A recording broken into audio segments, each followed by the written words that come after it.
OSS ఫర్టిలిటీలో అమ్మ నాన్నలకి personalise treatment ఇచ్చారు in the good hands of science. Mummy daddy అవ్వాలంటే OSS కి కాల్ చేయండి.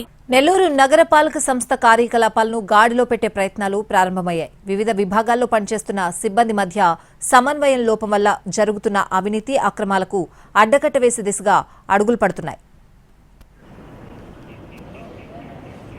నెల్లూరు నగరం నలువైపులా విస్తరిస్తోంది. మున్సిపాలిటీగా ఉన్న ఈ నగరానికి 2004లో నగరపాలక సంస్థ హోదాను కల్పించింది ప్రభుత్వం. 3 ఏళ్ల క్రితం మున్సిపల్ కార్పొరేషన్ పరిధిని మరింతగా విస్తరించారు.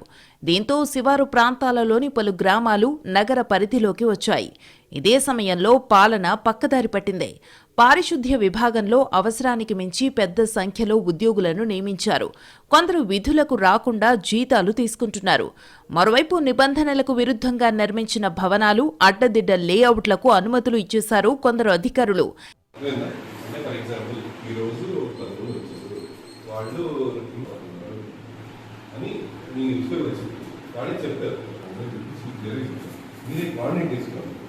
ఏపీలో కూటమి ప్రభుత్వం ఏర్పాటయ్యాక మున్సిపల్ శాఖ మంత్రిగా బాధ్యతలు చేపట్టిన నారాయణ ప్రక్షాళన ప్రారంభించారు. నగరానికొచ్చిన ప్రతిసారి నగరపాలక సంస్థ కార్యాలయంలో సమీక్షలు నిర్వహిస్తున్నారు. పారిశుద్ధ్యం, మంచినీటి సరఫరాపై ప్రత్యేక దృష్టి సారించాలని ఆదేశించారు. నగరపాలక సంస్థకు చెందిన స్థలాల్లో పార్కుల ఏర్పాటుకు నిర్ణయించారు. మంత్రి ఆదేశాలతో లేఅవుట్లు, భవనాల నిర్మాణానికి అడ్డగోలుగా ఇచ్చిన అనుమతులపైన చర్యలు ప్రారంభించారు అధికారులు.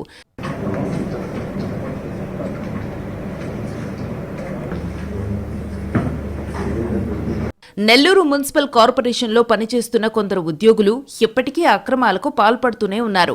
రాజకీయ అండదండలతోనే వాళ్లు అక్రమాలు చేస్తున్నారనే ఆరోపణలు వినిపిస్తున్నాయి. కార్పొరేషన్ను పూర్తి స్థాయిలో ప్రక్షాళన చెయ్యాలని కోరుతున్నారు జనం.